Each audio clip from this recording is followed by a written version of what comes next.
Quería agradecer a Juan Galarreta, un querido amigo que compartimos años de trabajo en Tierra del Fuego, que fuimos un poco los socios fundadores del Poder Judicial de allá, y la vuelta de la vida nos vuelven a encontrar en distintos lugares. Y también agradecer poder participar en este panel con la profesora Angelina Tomado, con Daniel, un querido amigo, y agradecerle también a Guillermo toda la tarea de organización de este panel. Y un poco la idea de mi exposición era vincular dos temas, ¿no? Es decir, hacer como una especie de mapa de problemas conceptuales que tiene hoy la determinación de la pena y la pena en general en nuestro derecho, y vincularlo con la jurisprudencia de la Corte. Yo primero voy a hacer una mención a los trabajos fundamentales que hay en la materia, que son muy pocos, como decía Guillermo, decía Angelina, es un tema que la determinación judicial de la pena demoró unos 20 años, diría yo, de interés, dramática, y el primer trabajo clave es el de Patricia Sigler, ¿no? Y eso fue en gran parte influencia de Julio Mario, ¿no? Que no está de más mencionarlo hoy porque todos los que estuvimos cerca de él y lamentamos todos los días su ausencia, la última aparición que fue pública fue justamente con el panel de jueces penales en marzo del 2020, ¿no? Poquito tiempo antes de que empezara la pandemia, después en junio del 2020 falleció. Y él, pese a ser un máximo procesalista, digamos, Latinoamérica por lo menos, tenía una preocupación constante por el tema de la determinación judicial de la pena, y él trataba de traducirlo en el proceso penal a través de la censura del juicio, como un mecanismo que puede producirse autónomamente, y eso quizá le diera al tema mayor relevancia. Y está la influencia con Patricia Sigler, ¿no? El prólogo de su libro, Determinación judicial de la pena, es público, ¿no? Y otros libros que él publicó. También hay que citar trabajos de colegas bonaerenses, Gustavo Aníbal, Horacio y Castro, son los libros que se han ocupado de la determinación judicial de la pena, lo mismo que Daniel Curati, y después no hay mucho más. Hay algunos trabajos extensos. Cuando yo venía para acá y conversaba con Cecilia sobre la exposición, uno cuando se detiene un poco, ¿no? y mira el panorama, yo creo que estamos necesitando un trabajo sistemático de determinación de la pena y de la pena en general, porque estamos en un momento complicado por todas las, digamos, distintas cuestiones que tratamos aisladamente, ¿no? Después yo voy a hacer ese mapa cuando entremos, cuando digamos, focalice más la exposición esta. Y a mí me parecía que era interesante vincular este tema con la jurisprudencia de la Corte. Quizás me adelanto un poco a la conclusión de esa parte de mi exposición, es que yo creo que estamos necesitando algún tipo de jurisprudencia obligatoria. Y acá viene también un poco la idea de la evolución personal de cada uno. Yo, cuando estaba en Tierra del Fuego con Juan, siempre estaba en contra de la jurisprudencia obligatoria, por esta idea también que Julio Mayer, de la independencia interna de los jueces y las juezas cuando tienen que decidir. Es decir, que no puede haber otro juez que me venga a decir a mí que tengo que resolver yo en el caso concreto. Es un poco en el fondo de la cuestión, y hay además razones constitucionales, y se quiere, de teoría del derecho, es decir, la diferencia entre la ley y la jurisprudencia en cuanto a la idea de resolución general de casos posibles y de casos particulares. Pero a mí me parece que a raíz justamente de las características que tiene el sistema judicial argentino, el sistema jurídico argentino, perdón, se necesita cierto grado de autoridad y jurisprudencia, más que nada para darle publicidad a los derechos. Nos guste o no esas soluciones. ¿Por qué? A partir de la incorporación de los tratados internacionales de derechos humanos en la reforma del 94, existen subsistemas jurídicos, ¿cierto? Si uno toma tema de violencia de las mujeres, tema de tortura, tema de lo que ustedes quieran, Convención de los Derechos del Niño, cada una de esos tratados genera una multiplicidad de principios que muchas veces no están reflejados en las leyes, y eso genera mucha inseguridad en la aplicación, porque cada cual interpreta como quiere. Pero yo, como base de un principio que está en esos tratados, puedo, digamos, en la aplicación práctica decidir como a mí me parece. Y me parece, a la redundancia, que esto puede llevar a soluciones contradictorias e incluso arbitrarias en muchos casos. Por eso creo que hay que reivindicar cierta obligatoriedad de la jurisprudencia. Y esto se engancha con qué pasa con la Corte. No voy acá a hacer el detalle de la evolución de las distintas sentencias de la Corte, donde se pronunció sobre la obligatoriedad de sus propias decisiones, pero lo cierto es que la Corte, sobre todo en el último tiempo, ha remarcado claramente esta cuestión de que cuando es obligatoriedad, mejor dicho, cuando ella resuelve cuestiones de doctrina constitucional y sobre todo frente a las provincias, su jurisprudencia es obligatoria, solamente los tribunales pueden apartarse en la medida que aporten argumentos novedosos. Y esto tiene que ver, el tema de la obligatoriedad de la jurisprudencia de la Corte, que se engancha un poco con lo que decíamos Nicolás y Gustavo cuando presentaron su código procesal comentado, con estas dos fuentes que tenemos nosotros, estas dos tradiciones jurídicas del common law y del continental europeo. Porque ustedes saben que la idea de la obligatoriedad de la jurisprudencia tiene dos dimensiones. Una es la horizontal, es decir, el tribunal que respeta sus propios precedentes o trata de ser coherente, ¿no? Es decir, más o menos resolver de la misma forma en los casos parecidos, y la obligatoriedad vertical, es decir, la obligatoriedad de los tribunales de las otras instancias de seguir esa jurisprudencia. No quiero decir tribunales de otras instancias, sino tribunales superiores, porque no me gusta eso, tribunales superiores, eso siempre es muy malo, ¿no? De la concepción horizontal, claro. Y en la jurisprudencia de la Corte uno puede ver un poco lo que yo les decía recién, esta idea a lo largo del tiempo, con vaivenes. Acá me repito a lo que son los trabajos de Sagüe, de Garre, de Alfonso Santiago, para profundizar la cuestión en cuanto a esa obligatoriedad vertical. Pero lo horizontal también es un problema. ¿Sí? Nosotros, no hace falta que les diga cómo la Corte va cambiando su criterio, ¿cierto? El tema de la tenencia de estupefacientes para consumo personal es el caso más claro.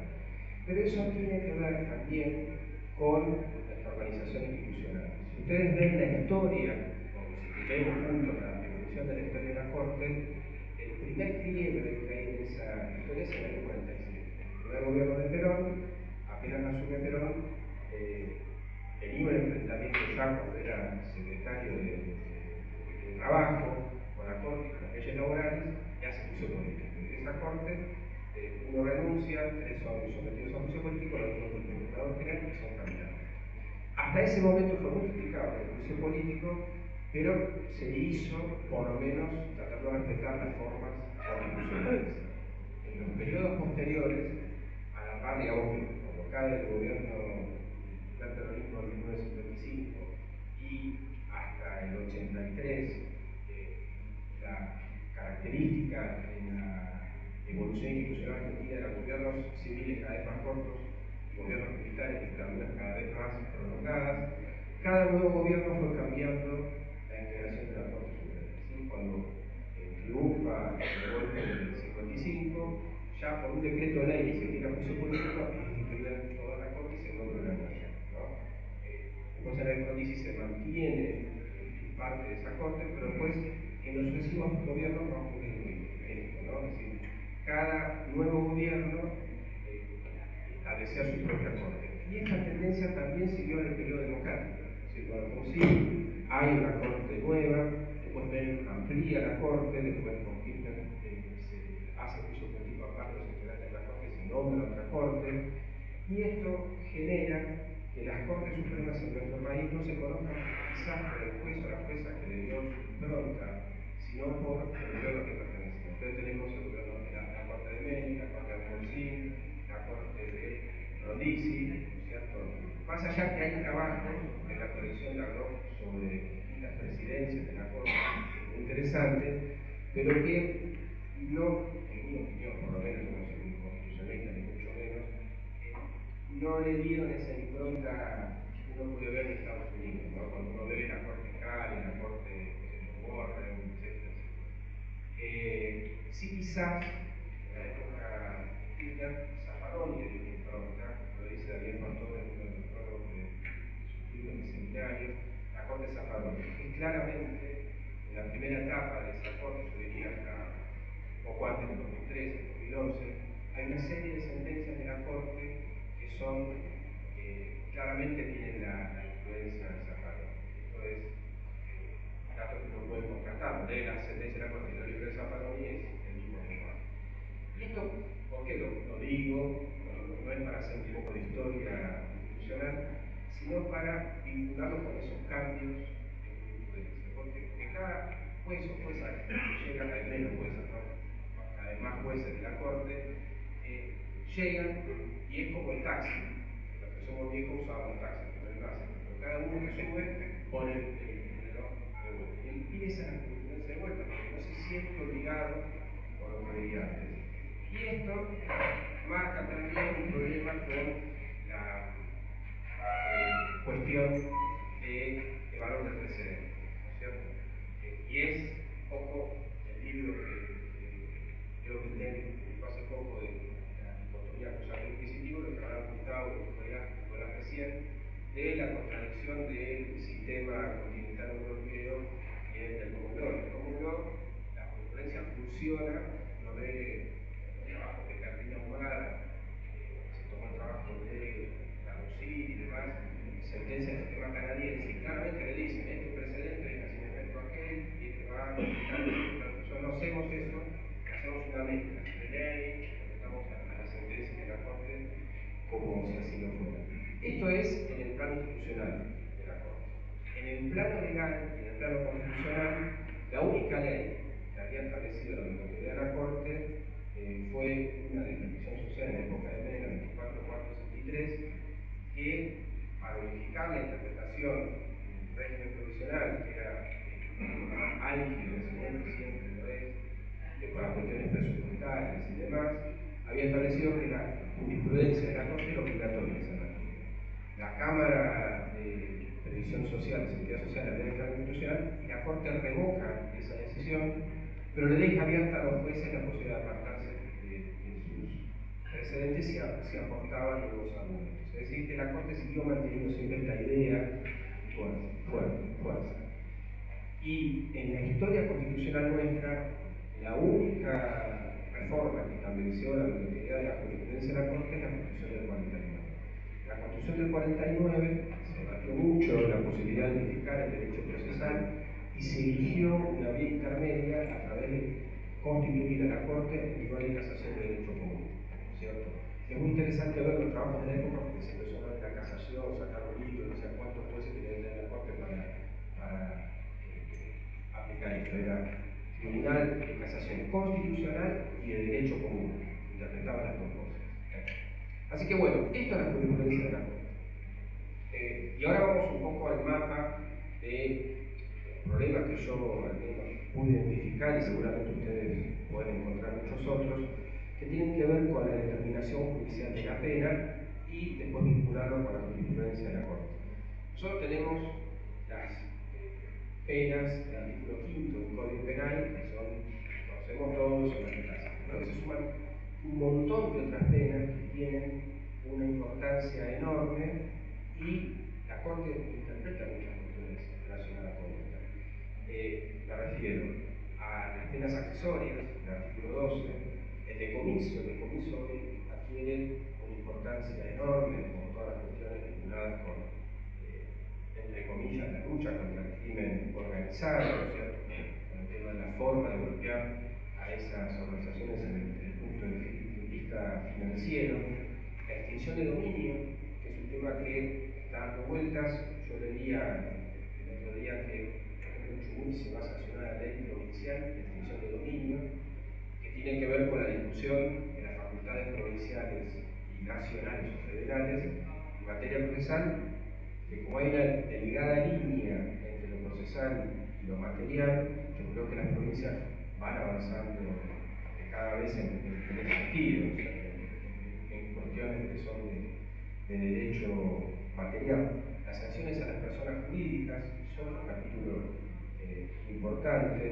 El tema de las sanciones a niñas, niños, adolescentes. La Corte tiene una sentencia clave, que es el caso Maldonado, que en la época de la que yo digo, de la experiencia de Pastor, y yo repito, en la Corte Zaparoni, que claramente establece la imposibilidad de aplicar penas a ciertas edades. Yo no sé qué dirá la Corte si finalmente progresan estos proyectos de disminución de la edad de imputabilidad y problemas que no tenemos resueltos, que es la prisión perpetua, ¿cierto? Si la prisión perpetua tiene que tener una terminación en el sentido de transformarse en números, hablamos en la jerga judicial, o hay que esperar la libertad condicional y que se otorgue y después se termine. La reclusión por tiempo indeterminado, que la Corte, ya empiezo a hablar de algunos casos de la Corte, ahí tiene dos casos en poco tiempo que resuelven exactamente lo contrario, que son Sosa y Gramajo, con una diferencia de 8 años, ¿no?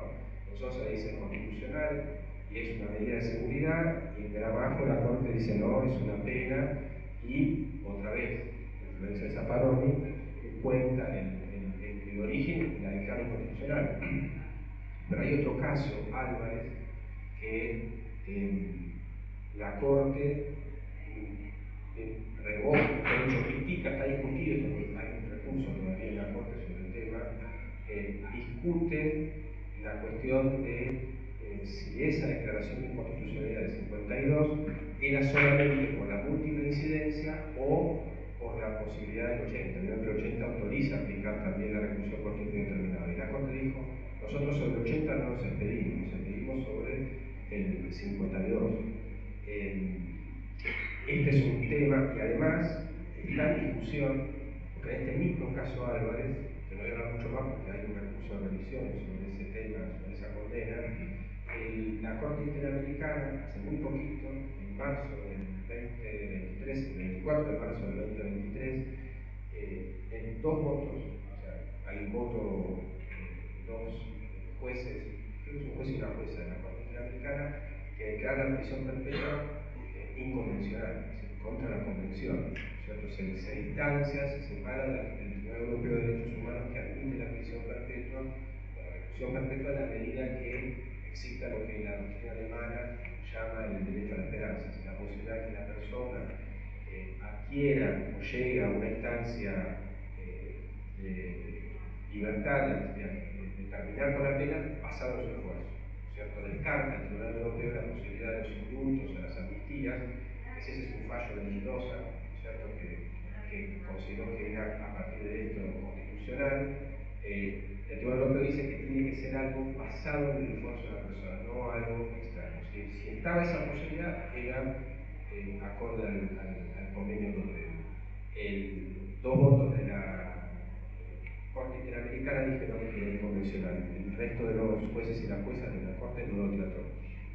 ¿En qué temas la Corte trató cuestiones vinculadas con la determinación judicial de la pena? Lo trató el escritario de García, se refirió a la cuestión de la condena de ejecución condicional. Ahí la Corte, lo que va a decir en estas sentencias, hay otros fallos también, ¿no? Pero yo voy a mencionar algunos para hacer este mapa que les decía. La Corte dijo que no solamente hay que fundar, digamos, hay que fundar las dos cosas, tanto cuando se da la condena de ejecución condicional como cuando no se da. Tiene que explicar el tribunal, tiene que fundar esta decisión. Otro tema importante donde la Corte se ha pronunciado en la cuestión de la determinación de la pena es la reincidencia.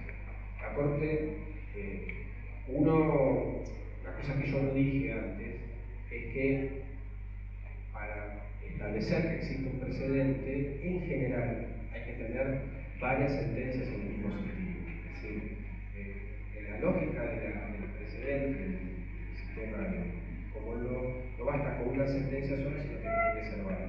En nuestro caso de la Corte, hay muchos casos donde la Corte con un caso resolvió un tema y ya está, no dijo nunca más nada, ¿no? Por ejemplo, algunas inconstitucionalidades del Código Procesal Penal de la Nación, reglas, por ejemplo, referidas a los límites para recurrir en materia de casación, nunca más mencionó y nunca más nadie lo discutió. Pero, por ejemplo, la licencia tiene muchos fallos, ¿no es cierto? Hay una larga lista que ustedes se deben recordar, Gómez Dávalo, Claver, Lebel, etcétera, etcétera, que son los post-democracia, digamos, cuando en el 83 regresa la democracia a nuestro país. Y los últimos, cuando ya Zaffaroni se estaba yendo de la Corte, son Álvarez Núñez, Tabor Ortiz, lo que se llama el otro, donde ratificó la constitucionalidad de la residencia. Más recientemente la Corte ha ido progresivamente también cerrando la discusión en torno no solamente a la constitucionalidad, sino cuándo se hace reincidente. Porque algunos teníamos que, dado esto, que la Corte ya decía que era constitucional, bueno, que al menos la persona privada de su libertad alcanzara cierto grado del régimen de progresividad de la pena para poder declararlo reincidente, para poder decir que el tratamiento fracasó. Esto ya la Corte lo clausuró lentamente, pero el último presidente que hace muy poco se llama Moreira y dijo que bastaba con un día era suficiente, digamos que no había ninguna diferencia cualitativa ni cuantitativa en la residencia. Lo de cuantitativa me parece que es importante para cerrar las discusiones con las prisiones domiciliarias. Porque una discusión es si la persona que está privada de su libertad en su casa, está cumpliéndola por las razones que autorizan la ley de ejecución y el Código Penal, eso podía contarse para la reincidencia. Después, la Corte también ha dictado varias sentencias sobre determinación judicial de la pena. El último es, quizás lo hayan leído, que se le hace un poquito, es el caso de Vido. Ahí la Corte, yo marqué un párrafo que me pareció interesante, que la Corte siempre fue, digamos, mantuvo el tema del artículo 40 y 41, ¿no? Como decimos también en la jerga, ¿no? De la medición de la pena, como cuestiones de derecho común y que la Corte no iba a ingresar. Pero acá hace una excepción, como había hecho en otras oportunidades, las que yo les conté de tirar, qué sé yo, pero agrega algo más. Voy a leer el párrafo para no me hace un poco aburrido, pero me parece que es muy ilustrativo. La Corte dijo, que la determinación de la pena, además de compadecerse formalmente con la cara autorizada por la figura que reprime la conducta ilícita que se le reprocha al condenado, debe ser adecuadamente fundada de conformidad con las pautas de los artículos 40 y 41 del Código Penal, pues no se trata de un mero cálculo matemático o una estimación dogmática, sino de la apreciación de los aspectos objetivos del hecho mismo y de las calidades de su autor que deben ser ponderados conjuntamente. Un poco lo que decía Jorgelina en su exposición, ¿no? Y ahora esto es lo que dice novedoso la Corte, para mí, ¿no? El ejercicio de esta competencia para graduar la pena privativa de libertad, en definitiva, la sanción más gravosa de nuestro ordenamiento jurídico, merece una especial atención por parte de los tribunales en lo que respecta a su fundamentación. Bueno, y acá revoco la sentencia porque había algunos agravios que no se habían tratado, en particular dos, le había planteado la defensa y los deja sin efecto. Bueno, y un poco para terminar dejar quizás un mensaje optimista, más allá de esta cuestión medio caótica que yo veo de muchos, digamos, como islas de cuestiones vinculadas con la determinación de la pena y de la pena en sí, que quizás merezca un trabajo sistemático para tratar de ordenarlo. Lo cierto es que si uno mira los repertorios de jurisprudencia, yo les diría, casi te digo viejo, ¿no? Pero bueno, 40, 50 años atrás, las sentencias decían, fijamos 12 años de prisión por los artículos 40 y 41 del Código Penal. Hoy ya es más difícil de leerlo, ¿no? Hay mucho para hacer, porque se valora muchas veces uno de los grandes problemas es la doble evaluación, hay una tentación de repetir lo que se dijo, así, fue con arma de fuego, pero fue con arma de fuego y eso aumenta el peligro. Creo que se avanzó, falta mucho por hacer y me parece que estas discusiones compañeros de trabajo que compartimos las mismas, yo le diría, no quiero decir miseria, pero sí los mismos problemas, las mismas cuestiones, las mismas cargas de trabajo, son pasos importantes en ese sentido. Así que les agradezco mucho.